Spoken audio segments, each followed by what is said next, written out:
The Punjab Rented Premises Act 2009, Section 15, grounds for eviction.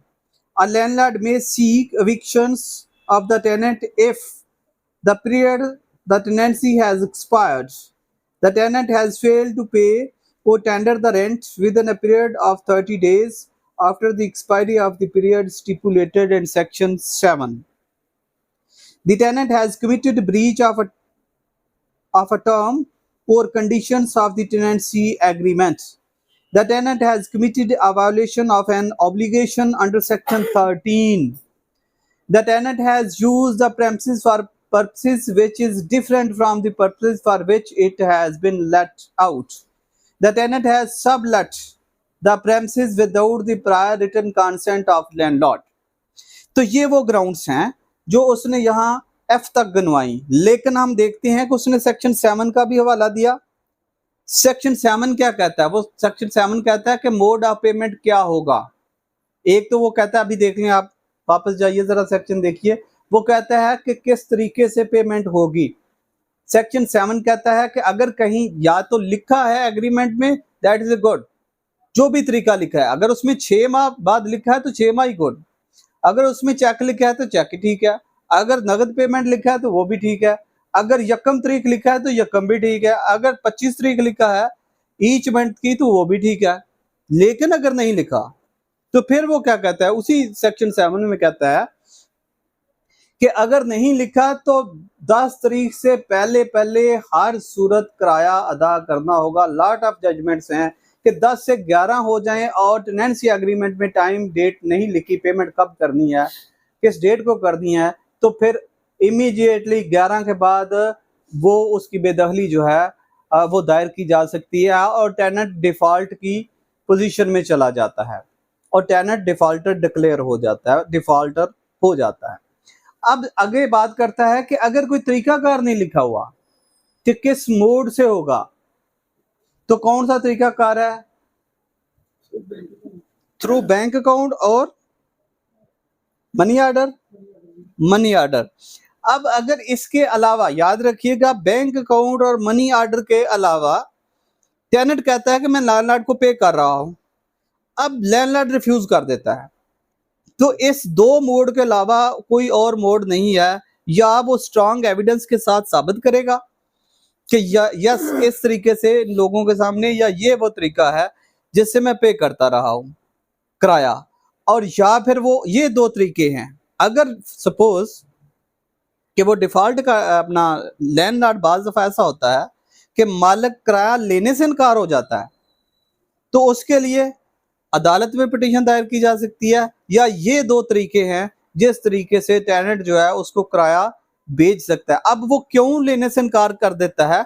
उसका मकसद होता है कि टेनेंट को डिक्लेयर करवाना, टेनेंट को ये कंफर्म करवाना या अदालत के सामने ये कहना कि ये डिफॉल्ट कर गया है, डिफॉल्टर है, डिफॉल्ट एंड पेमेंट है। तो उस डिफॉल्ट से बचने के लिए टेनेंट के पास 3 तरीके हैं, एक तो कोर्ट में चला जाए, दूसरा बैंक अकाउंट के, और तीसरा मनी ऑर्डर के थ्रू दे। अब आगे चलते हैं जी, ग्राउंड ऑफ इविक्शन। पहले कहता है कि पहली बात तो यह कि पीरियड एक्सपायर हो गया। याद रखिएगा, अगर तो रिटर्न टेनेंसी एग्रीमेंट है तो उसमें कोई भी पीरियड पार्टी की म्यूचुअल कंसेंट से 2, 4 साल, 10 साल, 5 माह कुछ भी हो सकता है, कुछ पीरियड भी हो सकता है, कोई इसने लिखा नहीं है। अगर नहीं लिखा या ओरल टेनेंसी है तो फिर मंथ टू मंथ चलेगा रेजिडेंशियल और कमर्शियल प्रॉपर्टी का, और ईयर टू ईयर चलेगा एग्रीकल्चर प्रॉपर्टी का। ये ट्रांसफर ऑफ प्रॉपर्टी एक्ट बताता है। अब यहाँ वो कहता है कि पीरियड एक्सपायर हो गया, इमीडिएटली उसके पास टेनेंट के लैंडलॉर्ड के पास ग्राउंड है, तो वो जाके कह सकता है कि पीरियड एक्सपायर हो गया, लिहाजा इसको बेदखल कर दिया जाए। दूसरी वो बात करता है कि टेनेंट जो है वो किराया देने से इनकारी है या फेल हो गया, नाकाम हो गया किराया देने से, और सेक्शन 7 की को क्वालिफाई नहीं कर रहा। सेक्शन 7 अभी हमने पहले शुरू में ही बता दिया, सेक्शन 7 क्या है, दोबारा उसे देख लेना, रिपीट हो जाएगा आपको। आगे वो कहता है सी में कि टर्म एंड कंडीशन की वायोलेशन की है, और आखिर में मैं चल के बताऊंगा कि अगर किसी ने ड्राफ्ट करनी है कोई पिटीशन तो उसे ये ग्राउंड्स कौन सी लेनी चाहिए। सपोज कि अगर एक ग्राउंड भी अवेलेबल है तो उसे कितनी ग्राउंड्स लेनी चाहिए या नहीं लेनी चाहिए। आगे वो कहता है जी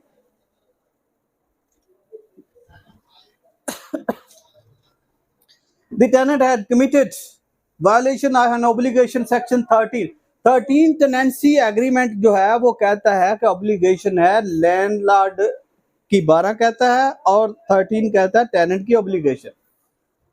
अगर किराएदार अपनी जिम्मेदारियों से इनहराफ कर देता है, उनको कंप्लाई नहीं कर रहा, उस कमिटमेंट को ऑनर नहीं कर रहा जो कि उसकी टर्म एंड कंडीशन है, तो वो सेक्शन 13 के जुमरे में 13 के जुमरे में आएगा। 13 के जुमरे मीन के आप उसके खिलाफ ये भी एक ग्राउंड है।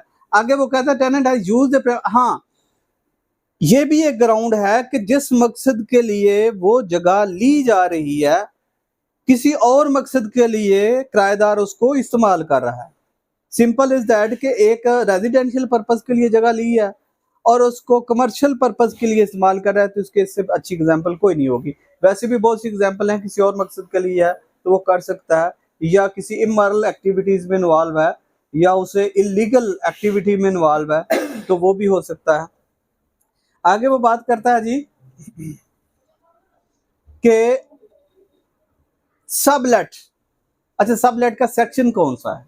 सेक्शन एफ कहता है कि अगर वो सबलेट करता है तो क्या डेफिनेट वो सबलेट करता है तो वो बेदखली के जुमरे में आ जाएगा, हर सूरत में आ जाएगा। सबलेट का सेक्शन कौन सा है? सेक्शन 11 कहता है अब सबलेट करता है without the written consent of the landlord, तो फिर वो इस हिट होगा बेदखली का, फिर वो इस ग्राउंड में डिफॉल्ट में फॉल करेगा, ग्राउंड ऑफ एविक्शन में आएगा। अगर विद परमिशन और कंसेंट सबलेट कर रहा है तो सेक्शन 11 ये इसी एक्ट का इंपावर करता है कि दोनों म्यूचुअल कंसेंट से फर्दर सबलेटिंग के लिए अगर एग्री हैं तो वो टेनेंट फर्दर 10 बंदों को भी सबलेट कर सकता है, इसमें कोई इशू नहीं है। तो ये इसमें जो बेदखली की लॉ ने ग्राउंड्स दिए। अब अगर एक बंदा है, एक काउंसिल है, उसने ड्राफ्ट करनी है बेदखली, क्या करेगा? पहले तो अगर ओरल एग्रीमेंट है तो याद रखिएगा टाइम डेट स्पेस उसी तरह जैसे प्रीएम्पशन की शुफे की एक तलब में लिखी जाती है कि फलां डेट फलां जगह फलां टाइम फलां लोगों के सामने ये हुआ, तो प्रीएम्पशन की पहली तलब इसी तरह ही बिल्कुल उसी तरह ओरल एग्रीमेंट एक्सेप्टेड है, बेदखली होती है उस पर, लॉ से मानता है, लेकिन उतनी बड़ी रिस्पॉन्सिबिलिटी डाल देता है जो पर्सन अलेज कर रहा है कि मेरा ओरल एग्रीमेंट हुआ है। अब उस रिस्पॉन्सिबिलिटी को किल कैसे करें, रिड्यूस कैसे करें, सबड्यू कैसे करें, उसका रिडक्शन का क्या तरीकाकार हो सकता है? वो यही है कि उसके विटनेस स्ट्रांग हो, वो स्ट्रांगली बताएं कि फलां डेट थी, फलां टाइम था, फलां जगह थी। ये तो उसका कहता है। हाँ, अब अगर उसने बेदखली ड्राफ्ट करके दायर करनी है तो उसने जो पटिशनर है, लैंडलॉर्ड है, उसे सारी ही ग्राउंड ले लेनी चाहिए। स्ट्रेट फॉरवर्ड ये भी लिख दें कि सेक्शन 13 की वायोलेशन कर रहा है। अगर टेनेंट नहीं भी वायोलेशन कर रहा तो कोई उसका नुकसान नहीं है, लेकिन अगर कोई ग्राउंड ही नहीं है तो वो बेदखली नहीं हो सकती। कई दफा ऐसे भी केसेस में आए हैं तो उन्होंने कहा जी हमें चाहिए, जरूरत है, लिहाजा बेदखली कर दें, तो ये भी ग्राउंड नहीं है। ये पहले लॉ में था, लेट हो चुका, जो कब कब का था ऑर्डिनेंस को याद है किसी को? 59 का, 59 के ऑर्डिनेंस को इस पहले ऑर्डिनेंस ने रिप्लेस किया। 2007 का ऑर्डिनेंस आया, उसने रिप्लेस किया। देर आफ्टर ये 2009 में एक्ट बन गया और ये भी सिर्फ पंजाब की हद तक है, the Punjab rented premises act. ये हम एक और ऐड करता चलूँ, हम उस तरह जो अमेंडमेंट आई है कॉन्स्टिट्यूशन के उसके साथ नहीं चले। कल के लिए हम इंशाल्लाह उसे करेंगे। हमने ग्रुप में उसके नोटिफिकेशन भी शेयर किए हैं, शायद आपने देखे हैं। उसमें शेयरिंग का मेरा मकसद ये था कि जब भी कोई लॉ नोटिफिकेशन होता है तो फॉरेन ऑफिशियल गजट में वो पब्लिश होता है। आप उन सब नोटिफिकेशन में देखिए कि फौरन ही उन्होंने लिखा हुआ है कि ये पब्लिश हुआ है फलां फलां। जब अमेंडमेंट आई है तो फौरन, क्योंकि जल्दी में थे कि कहीं इन क्वेश्चन ना हो जाए, तो फौरन उसके लिए उन्होंने किया हुआ था। वैसे कुछ ऐसी लॉ या नोटिफिकेशंस आते हैं कि 2-2 साल वो पब्लिक नहीं ऑफिशियल गजट पे नहीं आते। जब तक वो गजट में नहीं आते उनकी कानूनी स्टेटस कोई नहीं है।